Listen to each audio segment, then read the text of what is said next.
Welcome to my humble abode. I am Yorkie the Talespinner, and this is Tales Over Coffee, a morning show where we start the new day with a cup of coffee. I'd be lying if I say that wasn't a mint tea, since it's the middle of the night and I can't get to sleep, and I'm hoping this will soothe me to sleep. But it is the start of a day with a mint tea and a narrative tale together, in order to hopefully welcome a blessed day. And this is Suzerain, the continuing tale of Anton Rain's, I'm going to say, failed presidency of Sordland. Though we have achieved some things, perhaps. Let's go.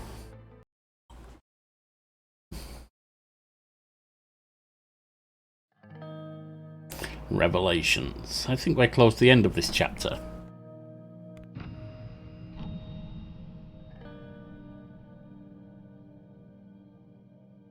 Briefing on women's rights situation, I think, is the first thing I want to do. I was sitting in my office. I looked at the clock. 2:26 p.m. Almost time for my appointment with Ciara on women's rights. There was a knock on the door. Ciara entered the room with folders in her hand. The door did not close behind her. Monica entered the room and stood next to Ciara. Mr. President, Anton, before we start, I just wanted to thank you for agreeing to this meeting. I've been dreaming about this ever since I volunteered with the Swordish League of Women. I can't believe the moment's finally here.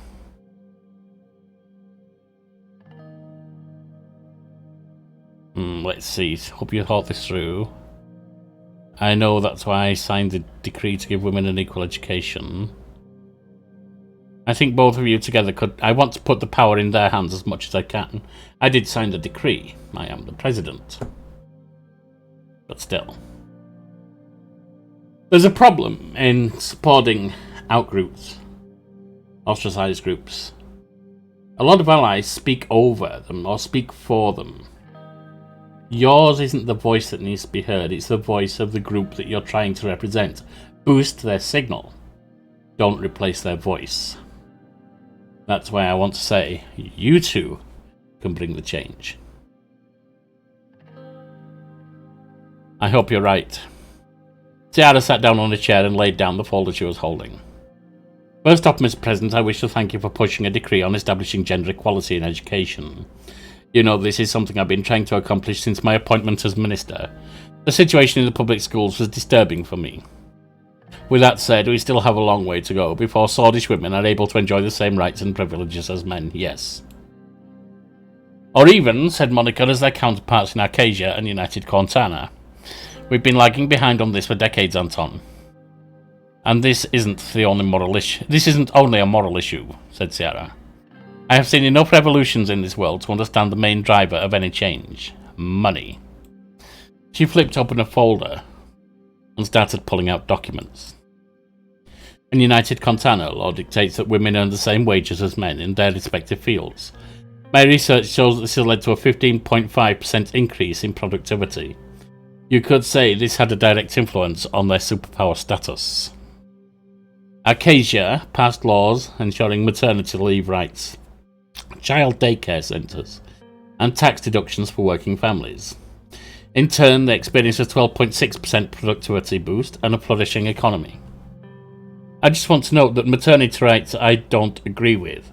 I agree with maternity leave rights. I agree with parental leave rights. Maternity, if it has to be one or the other, yes, but it should be open to both. Because it's a failed sexist idea that only women can be the supporter of children. And it's a failed idea that only one parent should be. It should be open to both, not just maternity. Both countries have also significantly lower infant mortality rates. A statistic I believe is directly linked to improved status of women. Oh, I also want to note that yes, I understand that women go through a lot more in pregnancy and birth than men do, and need perhaps health leave even before maternity leave. I understand that. That's not something I'm arguing against. I'm just saying the maternity leave that's given to establish a connection with the child and raising the child should also apply to the father.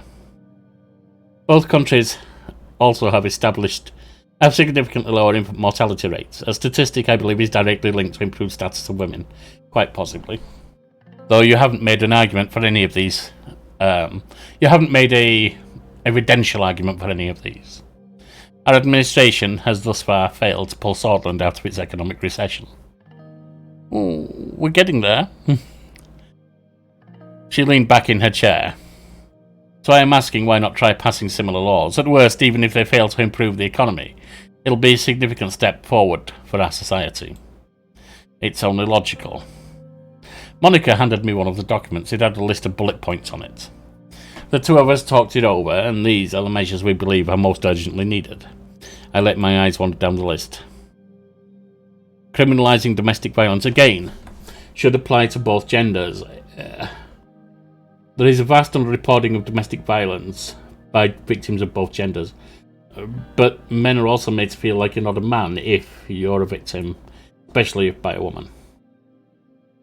When looked at, when there is an opening for men to report, the numbers are closer than we think, although it is still by far women who are the main victims. There needs to be criminalised for both. Yes. Support for working mothers. Yes. Again, parents. Equal treatment in the workforce. Absolutely.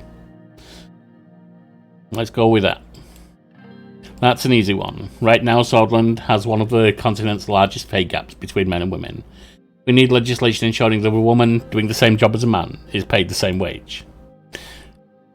We would also introduce quotas to get more women into positions of power, said Monica. And the Assembly, for instance, or on the boards of corporations. Quotas can be dodgy. I understand the reason for them, and they can help address an inequality. But they can also lead to resentment. They can also lead to positions being given to people who don't necessarily deserve it over people who do, just because they're a member of a particular group. It's also worth noting that, generally speaking, when we say a society has quotas, it doesn't. Not really. Mostly they don't.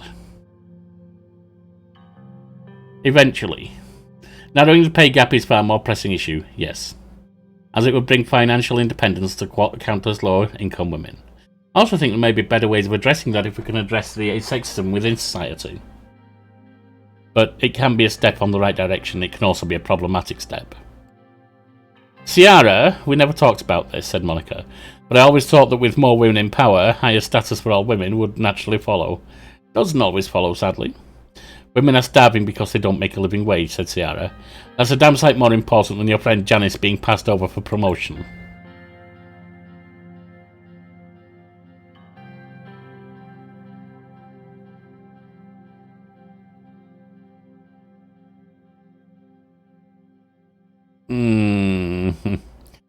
I am so close to not continuing because I don't like either of these. Any of these, really. I want to agree with Ciara that addressing the pay gap is more important to begin with. We can look at things like quotas later on. Trying to do too much at once can also be a problem, especially with a weakened presidency. But addressing the pay gap is something we might be able to work on.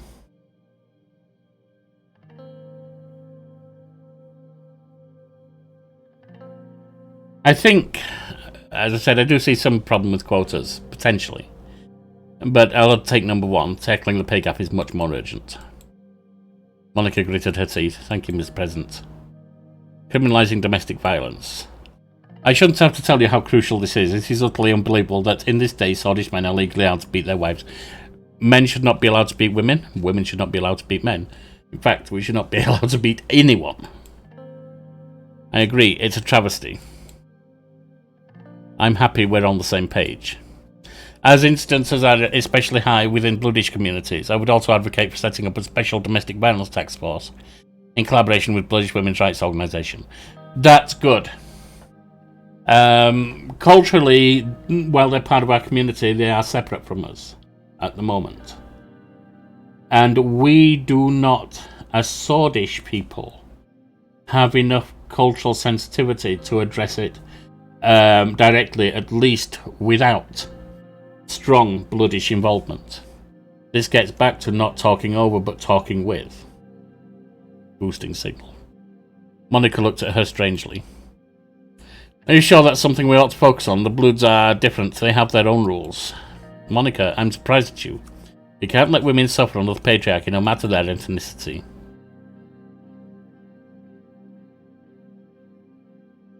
Ooh. Wow! No. That needs to be there, actually. Because if that's the kind of game you want to run, you should be able to. The thing I don't like about this is it means taking on my wife again.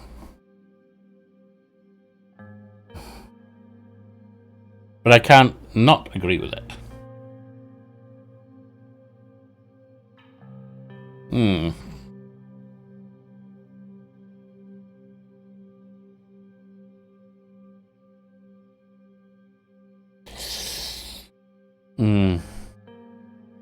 It does raise a cultural issue, but at the same time, no, it's our country, it's our law, and standing up for women's rights is important.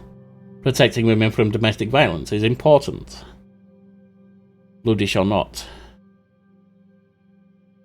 I am more concerned about further arguments with my wife, but no.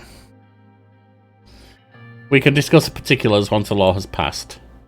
And support for working mothers, Ciara nodded.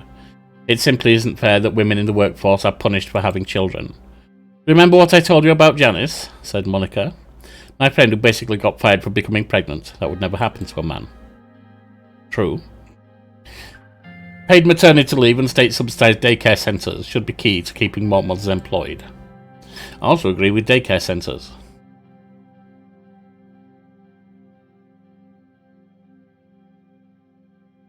It's true, having children never hindered my career progress. It shouldn't hinder a woman either. Exactly. Moving on. That covers all subjects. What are your thoughts so far?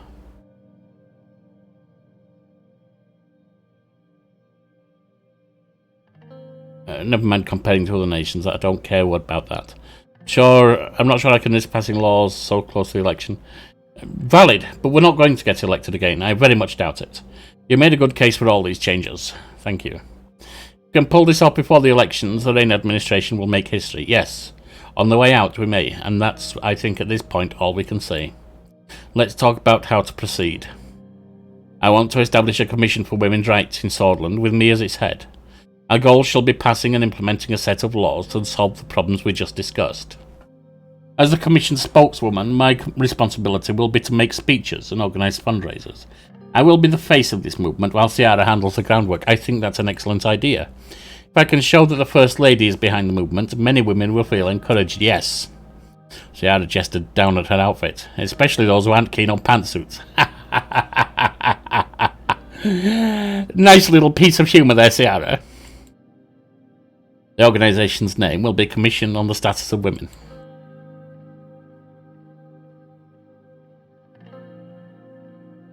It's going to be damn hard getting your laws past the Assembly.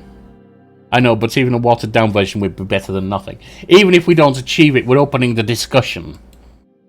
Mr. President, I know we've had friction in the past, but this has nothing to do with the failed education reform.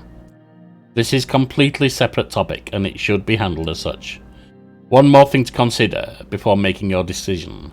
This could help silence any of the public's lingering questions regarding your former Vice President and the Livia Suna affair. You have the chance to be the hero, said Monica. Think about Diana and her future.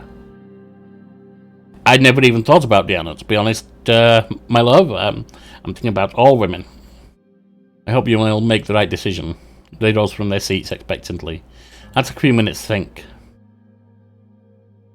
I will approve the creation of the Commission and support your bill in the Assembly. Monica turned to her. That's all the excitement you can muster? You did it. We did it. Oh, there's a line missing there, I think. Monica hugged Ciara. She smiled uncomfortably. Not over yet, Monica. The true battle is in the Assembly. We will celebrate once it's done. I'll start gathering names for the Commission tonight. Ciara started collecting her documents. She and Monica headed toward the door. Monica paused before leaving. I love you, Anton. I'll see you at home. I could hear Monica and Ciara talking excitedly to each other as the door closed behind them. I looked out my window over the city of Holsword. It was a clear day outside. Codex update, Monica. That's fine. Nothing else around here, I assume. Doesn't look like it. Right. Selection of a new vice president. Let's... Swordish League of Women donation. Private donation? Yes, we have the wealth. No question about it. Good use of the wealth. Alright. Rain makes donation to Swordish League of Women. As Swordish women continue to march for equality, Anton Rain showed his solidarity by donating a large sum to the Swordish League of Women. This was not only a generous gesture, it marked the first time a president of Sordland acknowledged and personally supported the women's rights struggle. Reached for a comment, a spokeswoman from the League expressed her gratitude to Rain, while emphasising that new policies will help the women's cause much more than finances.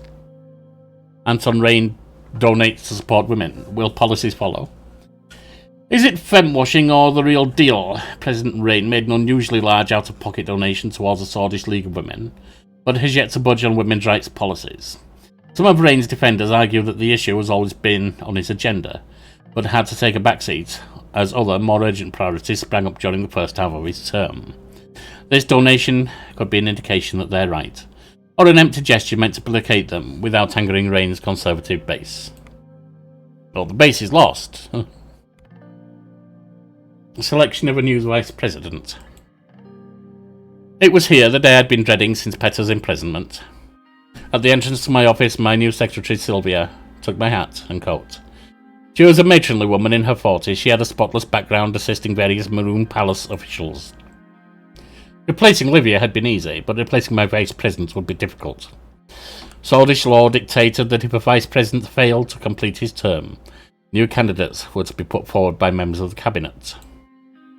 After much deliberation, the list had been narrowed down to 3. Lucian Gillard was the frontrunner, followed by Gloria Tori and Albin Clavin. Isn't Gloria the one? She's a speaker, and she's part of what caused us to fail.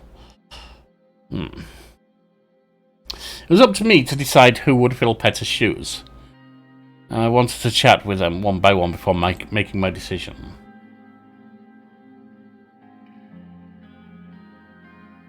I believe we offered him it. Then you failed to support us. Oh, well, no, you did support us. I'm not going to give it to Lucian. I don't trust him entirely. I think he's right on what he did, but I still feel he needs watching.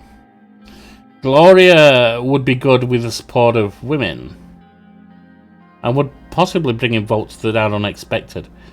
Albin, well, I don't know. It was up to me to decide who would fill Petter's shoes. I wanted to chat with each of them one-on-one before making my decision. I had just begun to settle on my desk when I heard a knock at the door. Lucian entered and perched on the seat across from me. Sir? Alright, Lucian, you're one hell of a strategist, but why should I make you VP? It is precisely my capacity as strategist that I have evaluated the experience and capabilities of your potential vice president. Objectively, I am by far the most qualified candidate. I would advise you not only to think about our long history together, but also the many crises I have helped shepherd you through. I won't say much beyond that. I believe my work speaks for itself. You're such a valuable strategist, I don't know if I can afford to lose you in that capacity. As Vice President, my ability to serve you and this administration will only increase. Lucian got from his chair. I expect you to make the right decision. He left my office. Just a minute later, to a knock at the door, and Gloria Tori entered. Mr. President, I must say I was not surprised at all when my name was put forward. You seem confident. I am, Mr. President. To put it simply, what I bring to the table is years of experience. I've been a member of the Assembly for almost 20 years, and I spent 7 as its Speaker. This alone speaks for itself. As you know, I am the leader of the Conservative wing of the party. You see what I'm getting at? You become the Vice President and I get the votes from the Conservatives. Precisely. This would allow us to pass bills far more easily, especially if those bills are aligned with my bloc's causes. There is no us, Gloria. Before outright refusing, I insist you at least think about it, unifying the party instead of fracturing it. will certainly be better for the future of the USP. I want you to know that I value order over everything else, Mr. President. Being the Speaker of the Assembly requires principles, nerves like steel, and determination to uphold proper conduct. You can expect to see the same from my Vice Presidency.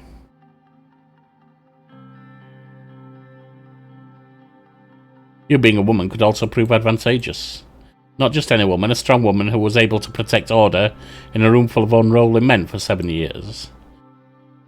You also helped sabotage the attempt to change the Constitution, didn't you? Think about the message it would send. The first woman Vice President of Sordland. No, the first woman Vice President in the whole continent. What support you would lose among traditionalists, you would gain tenfold among Swordish women. There is much to gain from selecting me, Mr. President. I believe you will make the right choice. You're right, there is much to gain. I will consider it. I'm not sure courting the Conservative wing is a good idea at this point.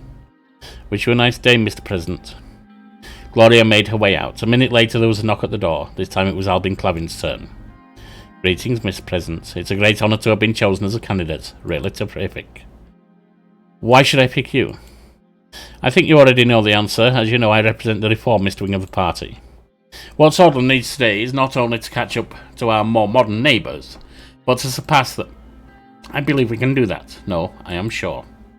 However, this will only be possible if we set aside our differences and unite as one.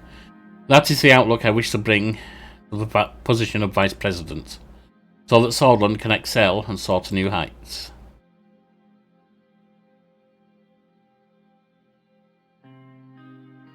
I did not ask about your opinions. What can you provide me with? Very well. The fact is, if I am the Vice President, reformist members of our party will be more likely to support you and your causes. This will smooth the passage of bills and help move our administration and our country forward in record time. That makes sense. What if this country needs is a more dynamic, youthful leadership? Look at you, President Rain. You became the youngest member of the Assembly, completely rejuvenated Swordish politics. I want to do the same. We need to be able to take risks to make gains, and that is only possible with a forward-looking perspective. Not that you might have forgotten, but I would also like to remind you promised me a position in exchange for my support in the Assembly. I am a man of my word, and I also see having the reformists on side as being better than having the Conservatives on side, honestly, because we are looking to make reforms. I always took you for a man of honour. I trust your judgment. That'll be all, thank you. Thank you, Mr. President. Albin got up and left. I leaned back in my chair, thinking about the pros and cons of each of my vice presidential candidates. I could almost hear Petter's voice in my head, laughing at the absurdity of my situation. But of course he wasn't there.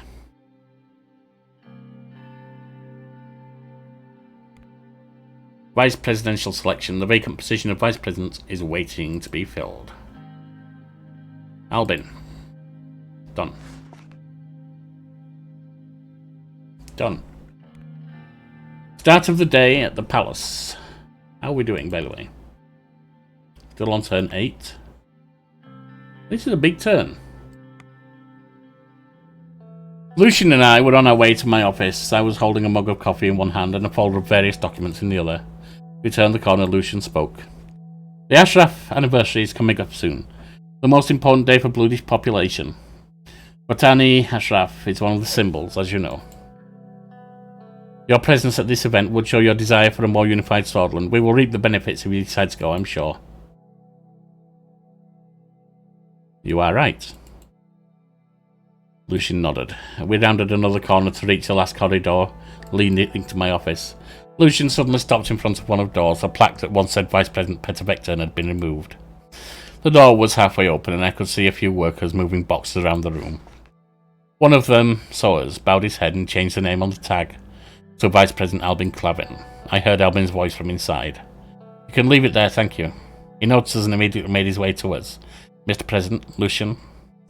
That is Mr. Gallard to you, Mr. Vice President.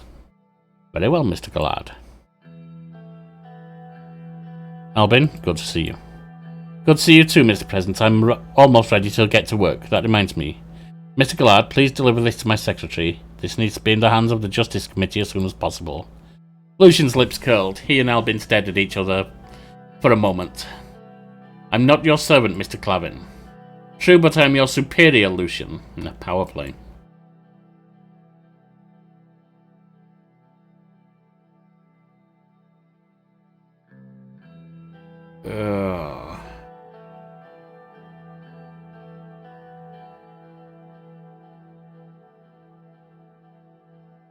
We work with requests here, Mr. Clavin, not orders. Then I request, Mr. Gallard, could you please deliver this to my secretary? Please. Fine, I'll take it. I'll see you later, Mr. President. For the Ashraf matter, I'll present you with our options later. He walked out, leaving me alone with Albin. Well then, I must get back to tidying up this room. Thank you for visiting, Mr. President. I will stop by as soon as this is done. I'm expecting good work from you. Do not disappoint me. I assure you I will not. Albin bowed and went to his room. I entered my office and asked Sylvia for a second cup of coffee to wake me up. Another long day was waiting for me. Right, do we have any more reports? We have a newspaper report. Albin Clavin is the Vice President. It is official, Albin Clavin is the Vice President of Sordland. Looking at this pic objectively, I catch myself thinking that, honestly, it could have been much worse. Much worse. President Rain could have picked Mr. Clavin's Conservative Party counterpart, Gloria Tory, for example. Regardless, we can say with certainty that Mr. Clavin will be a much better Vice President than Peter Vector. Mediation of a dispute in Gendarmerie, City Hall, Visord. I arrived in the city of Visord with my new Vice President Albin, after reaching an emergency meeting request receiving from Josef and Lilius. I had seen the reports for a recent issue that rose between Sordish police force and gendarmerie units in the city. The report said that an operation against a drug trafficking gang in Visord failed due to miscommunication. It was not hard to guess what this meeting was going to be about. We entered the city hall and made our way to the second floor. I could hear Josef and Lilius's voice echoing through the hall. I opened the doors to the meeting room. The two ministers did not even realise. This is unacceptable, yelled Josef. How dare the police meddle in the affairs of the gendarmerie? It was your men who started this ridiculousness, said Lilius, and meddled with the ongoing police investigation. Their voices were getting louder and louder. Rural security is my jurisdiction, and your men were way outside of Vesord. We are here to help with the matter, said Elrin. What's going on? Mr. President, Mr. Vice President, Josef said. Apologies, but Miss Graf here fails to understand her place. No, Mr. Lancier, said Lilius, you are the one who does not understand his place. If you continue to do so, you will pay for it one day. That's enough. Calm down, both of you. I am trying really hard to stay calm, Mr. President. Ms. Graf, you are pushing your boundaries. Turn to Lilius first. He's being way too pushy. Explain what happened. Mr. Gracer was tasked with the investigation of a drug trafficking ring in downtown Visord. We found the evidence of a drug stash located on the outskirts of the city. We had to act quickly to put an end to the criminals we have been watching for some time, so we immediately sent our police units to catch them and find the drugs in the compound. Mr. Lancier and his gendarmerie did not notify us that they were also moving against the same target. As a result, criminals got away and we lost months of progress. Isn't there a line of communication between you? There is, but the Ministry of Defence decided to avoid notifying the police department about the planned raid, said Lilius. The same could be said about you, because the report showed that you knew about the gang and their stash in the countryside. I started tapping on the table with my fingers. How do we solve this issue so that it never happens again? I think this was the last drop, said Lilius. Internal security matters should be handed to the Ministry of Interior completely. We are called the Ministry of Interior for a reason. We can't let any more screw-ups like this happen again. She looked at me. I want the gendarmerie transferred to the Ministry of the Interior. What? Says Josef. Woman, are you out of your mind? Josef turned red with anger. He composed himself after a moment. To me, said Albin, what needs to change is not the structure itself, but the problems in it. We need to find out what is causing this and fix it. I believe I just told you how to fix... I believe I just told you the fix of the problem, Mr. Clavin, said Lilius. Please address me as Mr. Vice President Musgraff. I simply don't think that the end justifies the means in this case. That is not an individual case. This has been happening for a long time, in case you did not know, Mr. Clavin. Ridiculous, said Joseph. This is absolutely ridiculous. I won't hand over gendarmerie to her. Out of the question. Do you have a better solution, Joseph? Whenever operations overlap, we should engage at a lower rank with police local officers on both sides. We could work on establishing that, but it still doesn't change the wrong system that exists now. No matter what we need to eliminate this grey area and modernise our internal... what we need to eliminate... yeah, okay, fine. Now I see what is going on here, said Joseph. Lilia set us up to create this incident. Lilia bit her lip. That is going a bit too far. What proof do you have, said Albin. I like his style so far. There is no way that the police has arrived at the right time of a month-long search on the exact day and minute of the gendarmerie raid. This is conspiracy theory territory. It very much is a conspiracy theory. This kind of an accusation is unheard of. It's nonsense, said Lilius. If I were you, I wouldn't believe a word Mr. Lancier says, Mr. President. Heed my word, Mr. President, said Joseph. When dealing with these situations, you need to always look at who gets what out of it. I won't stand idle by these utterly ridiculous and baseless accusations. I don't have time for this. What is your decision? Again, we need to address the communication, not necessarily the structure. I agree with Albin on this one, and that is not an option listed.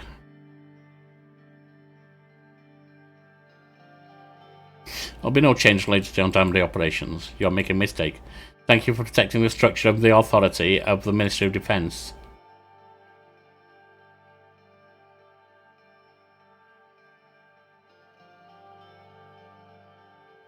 From now on, work together and don't fight among each other. I want capable and effective members of Cabinet. There are bigger issues at hand that need attention. Focus on them instead of each other. We will do our best, right, Mr. Lancier? That's right, Ms. Graff. I left the room to attend my next scheduled meeting.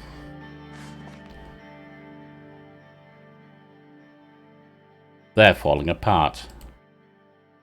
Report from Benfey. League of Women extend thanks. Swordish League of Women has thanked us for the personal donation. The spokesperson said, President Rain, thank you for your contributions to our cause, and to the First Lady Monica, who pushed our agenda forward on the national stage.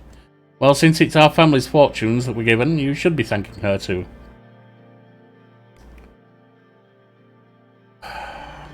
Healthcare. Briefing on the current healthcare situation. Office of the President of Sordland, Maroon Palace. I had a meeting scheduled with Pascal to receive the annual healthcare report. He arrived at my office with stacks of papers underneath both arms. Mr. President, said Pascal. He put the mountain papers on my desk. It made a loud thud sound. I know this seems like a lot.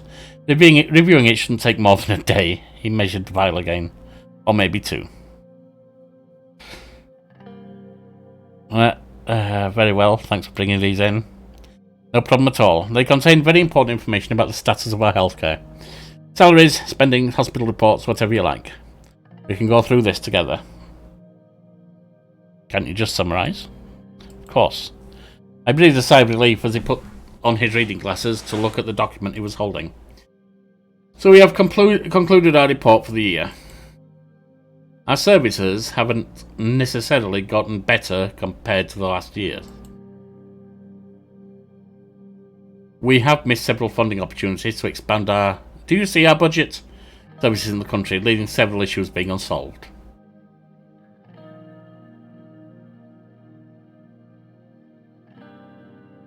Anyone can succeed when given all the resources. We need to do better.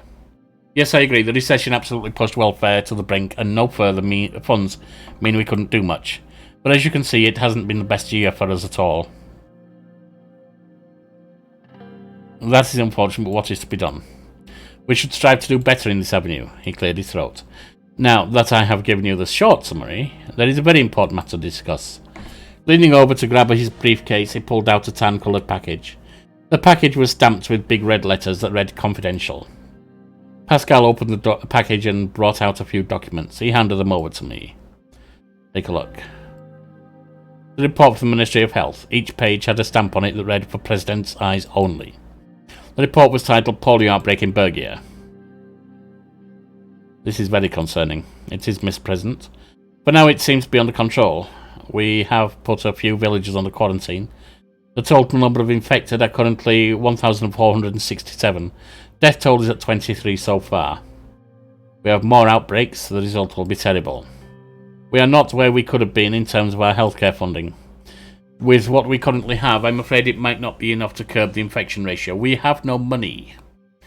It's a very serious matter, Mr. President. Lives of Swordish citizens are at stake. What can we do about it? We have done our research. There is a cure. A vaccination was recently invented in United Contana by a doctor, and the formula has been made available for free in the entire world. No matter what people think about United Contana, if the same thing happened in Arcasia, we'd be paying the price for it. Unfortunately, because of the state of our current funding, we do not have the required materials. We don't have the capacity to produce this vaccine locally, which means we have to buy it. It will be costly, but nothing comes before health. I can't take any more of the budget. We will go straight into recession if we go any further down. You're exaggerating. There's only 30 deaths, and you said infected were under quarantine. I'm not going to approve it. Letting ourselves exposed to this virus. Mr. President, this virus doesn't distinguish. It can infect you, your daughter, your son, your wife. Think about them. I beg you to reconsider. We don't have enough funds. I already told you my decision. And may God save us all. Pascal's soul was dropped in defeat. That was it for today, Mr. President. I have done all I could. He got up from his seat. Thank you for your time, Mr. President. He left my office, leaving me alone with a lot of paperwork to go through.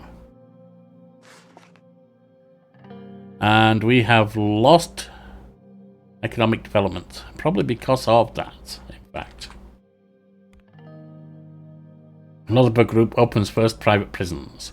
The Lothar Group has finished constructing a private prison complex in the rural area, just outside Vesord. Comprising maximum and minimum security facilities, the new complex is about the same size as Antel Rock, but promises to house twice as many prisoners, thanks to smaller cells and stacked bunk beds.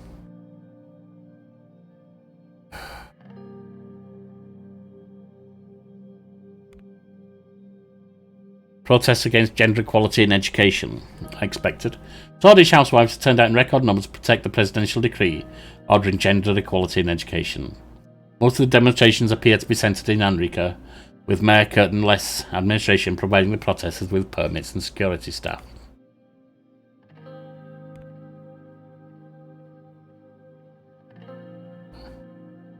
Fair Trade Commission established. Has opened in Halsall today and begun coordinating with the Central Bank, National Business Council and the Ministry for Economy to get an analysis of the current issues and potential legislation.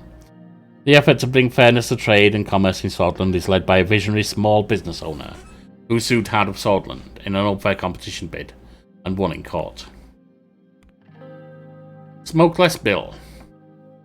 The Assembly passed an amendment to the tax bill of 1944 in order to increase tax revenue and reduce excessive amounts of tobacco consumption in general populace. Section 1 of the TB of 44, which imposed a 10% tax on all tobacco packages, will be increased to 30% on all tobacco products sold in the country. Section 2 will protect local industries by giving them a full tax exemption. Yeah, I'm down with that. That puts us at -3.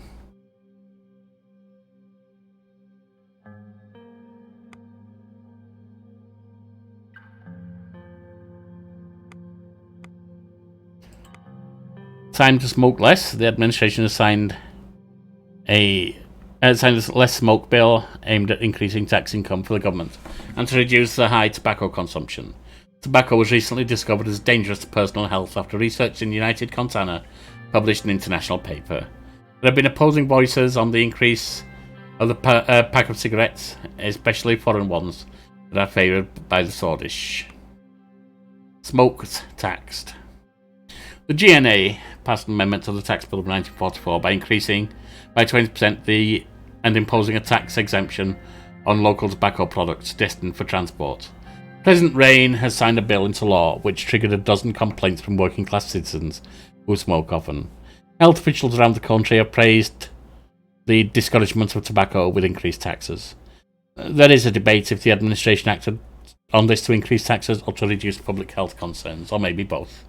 Honestly, both.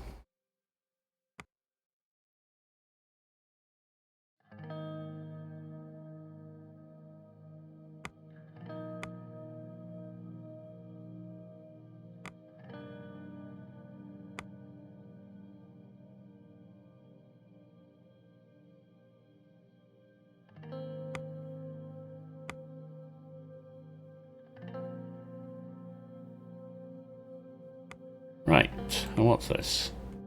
Country overview. Got backlog, unfair electoral funding, bloodish problem. Those are the two big ones. Well, it will be what it will be. And we have something over there. Let's have a look. Suzerain. Support Ashraf anniversary. Yes. Question to support and attend Ashraf. Attend to support. I'm not going armed. I'm not going armed. There's a risk that I might be attacked, but I'm going to embrace that risk to show support. Solidarity for Watani Ashraf's anniversary. After making a stop in Daya to meet with Governor Bergier Felix Bron, we finally arrived in the ancient walled city of Suzerain. Government economy is going down again. More than 2 decades ago, the city gained particular importance for the bloodish people due to the Isam incident, which was the reason for our visit. It was the anniversary of the Isam incident and the death of Watani Ashraf. The event took place in the aptly named Isam Square, just several blocks away from the site of the tragic Isam incident, which currently lays under Lake Sol, together with the ruins of the sunken city. We drove in the presidential Cadillac as we entered the city's old paved streets, between its rundown buildings. Our convoy could barely fit the narrow streets, disrupting local traffic and creating a noisy chaos in this normally tranquil city. The passers-by looked upon us with concern as we drove toward the square. I must say this was a good decision, sir. This will help ease the tensions. That was my intention all along, as expected. We're almost there. I can hear the crowd. I heard the chants and shouting from outside. Lucian leaned in closer to the window, listening to their voices. They're telling us to go back where we came from. We approached a large crowd that assembled in the square. There were probably at least 10,000 people, most of them were yelling profanities and obscenities at me. As our convoy slowed down, a young bloodish man ran in front of our vehicle and spat on the window I was looking out from. Leave it. Our vehicle came to a stop. My driver exited the vehicle and opened the door for me. We were greeted by Monsoon Lek. He wore a coat over his suit, which was marked with red and turquoise stripes of the bloodish movement's flag. He moved forward to greet us. Welcome to Suzerain, Mr. President. Raised his hand in a display of unity. Some within the crowd yelled at us in bloodish. Mr. Lek? Mr. Gallard, welcome. Shall we move into the sanctuary then? Let's go. We started making our way into the Suzerain sanctuary, which stood at the end of the square. A much smaller replica of the arch sanctuary in Daya, this building emanated a mystical aura due to its age and its blackened walls. We entered the building through the ornamental large metal gates. As we walked, the noise of the crowd started to fade out. Everyone started to get quiet for the ceremony. Thousands of candles were burned inside the sanctuary, one for each person that died in Isam. The red candle at the centre was for Watani Ashraf, and some gesture towards the candles. Pick up a candle. He picked up the candle for Ashraf and started walking out. Many others followed suit, including us. Yes, it wasn't right for me to grab that candle. That should be him, as this is his area. The atmosphere outside had completely changed. The crowd was now completely silent. We walked slowly towards Ashraf's grave. On the way, hundreds of people joined with us. Someone from the crowd shouted at me, breaking the silence. "Don't mock the dead, you racist dog. You're defiling that candle with your hands." Keep walking. I ignored the man and kept walking. When we arrived, he pointed at a huge standing torch above the grave. Like the torch of Monsoon. I turned around and realised the sheer amount of people who were following us. They were all looking at me, waiting to hear what I would say.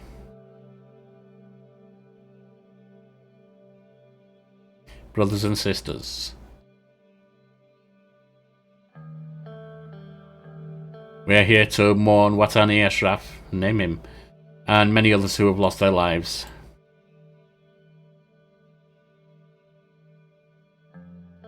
I don't know that they'll accept the time one of them.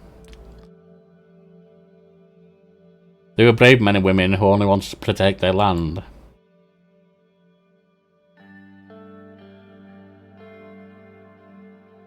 Share your hatred and anger, I feel it too, I assure you. Like red hot metal, it takes a long time for it to cool down, but I look at the lost lives and think, what would they want? Despite the attempts to divide us, our people will stand as one. We are sword, we are blood. We are all united under one flag.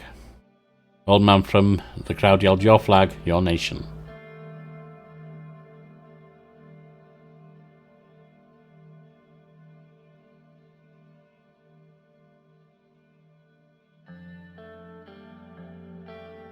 I don't like "let me finish." It's abrupt.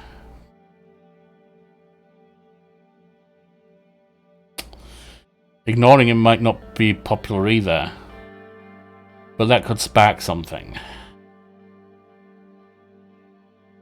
Let me tell you one thing. I dream of a Sordland, a truly united Sordland, a country where being a blood or a sword does not matter. That almost seems like the kind of person who says, "I don't see colour." Of course you bloody see colour. Meaning different races, different ethnic groups. That's not the problem. The problem is ranking colour. I look at someone who's black, be that African American, Caribbean, African immigrant, European black moving to America, whatever, it doesn't matter. And I see a person who has different experiences from me. They're not less than me, they're not necessarily better than me or anything like that. They have different experiences. And I can learn from them, and maybe they can learn from me, if we embrace those differences openly.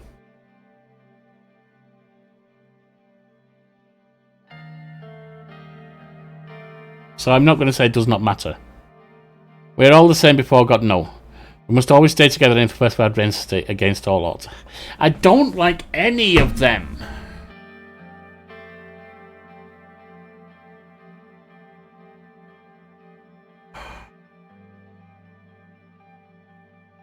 I feel responsible and ashamed for the action of my predecessors. Most of all, I feel the desperation to move this black mark from our history. Let this be a testament to our unity for future generations. Let us stand together as blood and sword. Mistakes were made in the past. That's minimising.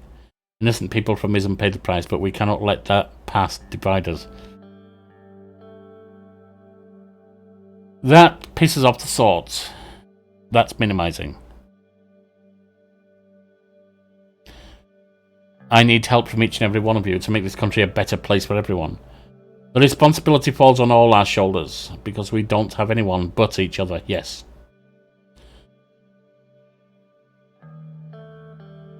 Morning will come. What is it? You're like blood rat. I wish I knew. It's a blood chant, isn't it? I don't know what it means, but it's a blood chant. There's no reaction from the crowd, only silence. Ansu leaning close to me. I must admit, President, that was a good speech. Thank you. He extended his hand to me for a handshake. Shake his hand. As we shook hands, the crowd started to clap. Thank you for this, Mr. President. I don't think the people of Suzerain will ever forget this. You have become the first known president who was brave enough to come to Suzerain and pay respects to for the Islam victims. I hope this will be the start of a new era. Thank you. Lucian rushed near me. Sir, it's time to go. We started making our way back to the convoy. Well done, sir. This will prove very useful in the upcoming elections. What's the rush? The whole trip runs on a schedule, sir. The convoy needs to start driving now, or else we won't make it back in time. We entered our vehicles and started making our way back home from Suzerain. Radical. Brotherhood of the People. President Rain surprised the country with his attendance of the Ashraf anniversary. He joined the vigil alongside Mansoon Lake on the day Sordland remembers Vatani Ashraf. He has delivered a heartfelt speech that resonated among the crowd. We hope that his words won't just stay as words. Long live the Brotherhood of the People.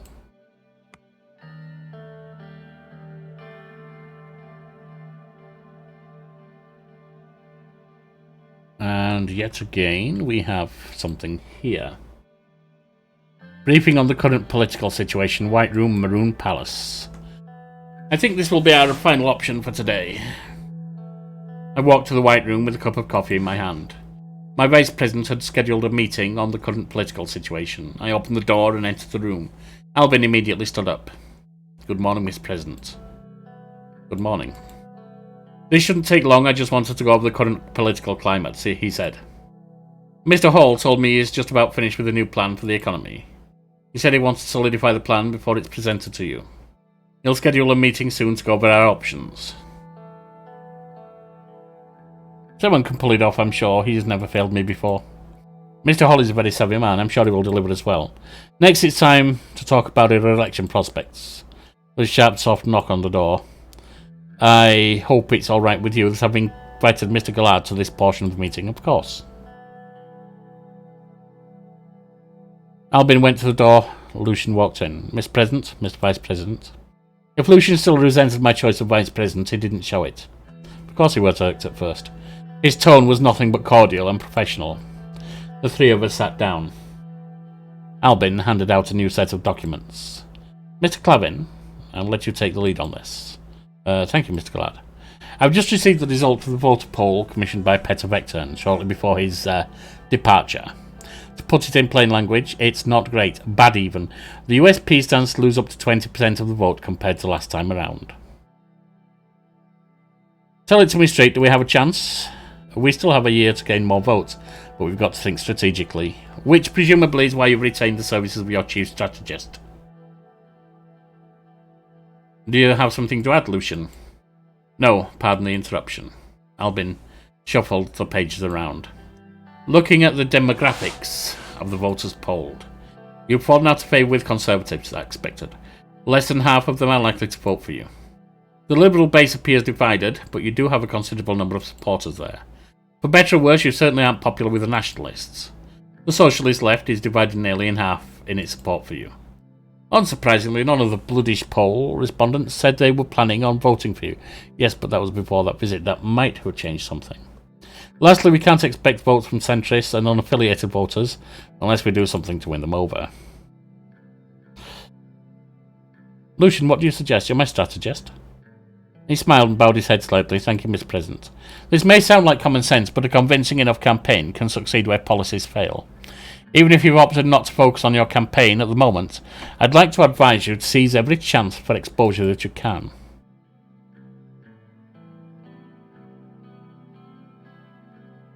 I'll take that into account. Good. One more thing. There is a not insignificant portion of undecided voters who don't care who occupies the Maroon Palace as long as the economy is running smoothly. Propping up the economy just ahead of the election is a surefire way to win them over. It's all on Simon then. Partly yes. Stability is key to allow the economy to improve further. Currently the country is still struggling to develop due to instability.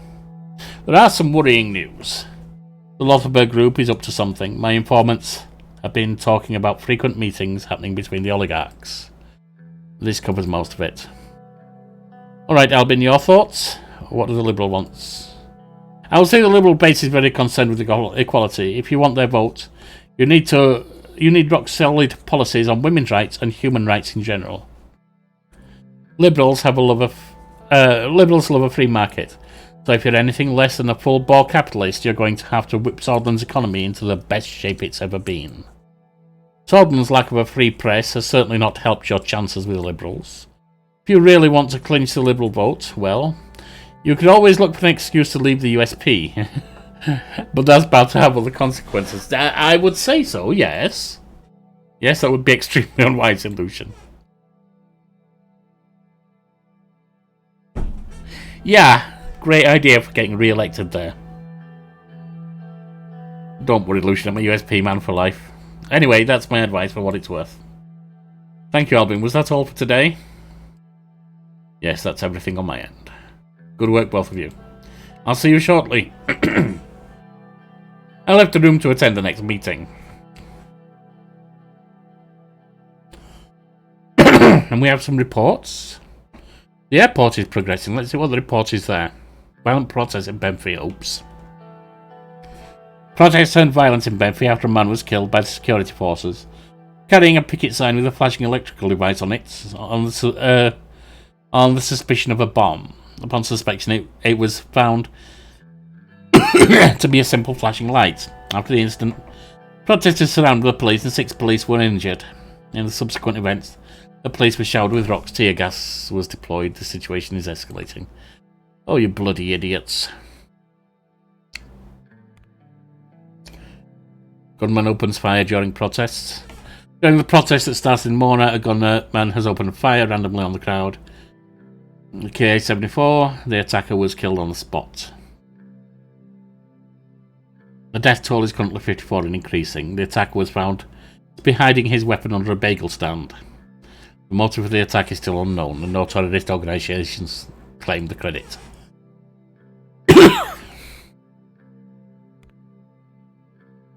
Polio disease spreading like wildfires. Shit, I thought that would happen. We had no money.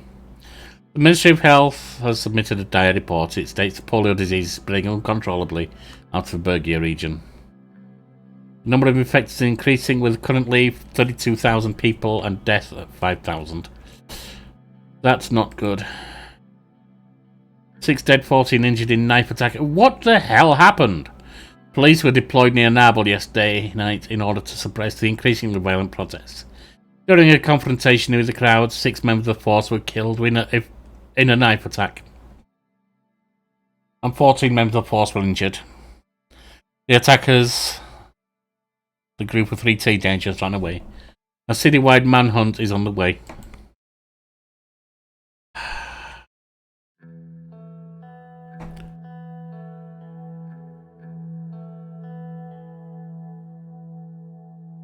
So when we return, we'll check the news. We have a protest at Capital Park. I guess with the election coming, that's why they're protesting.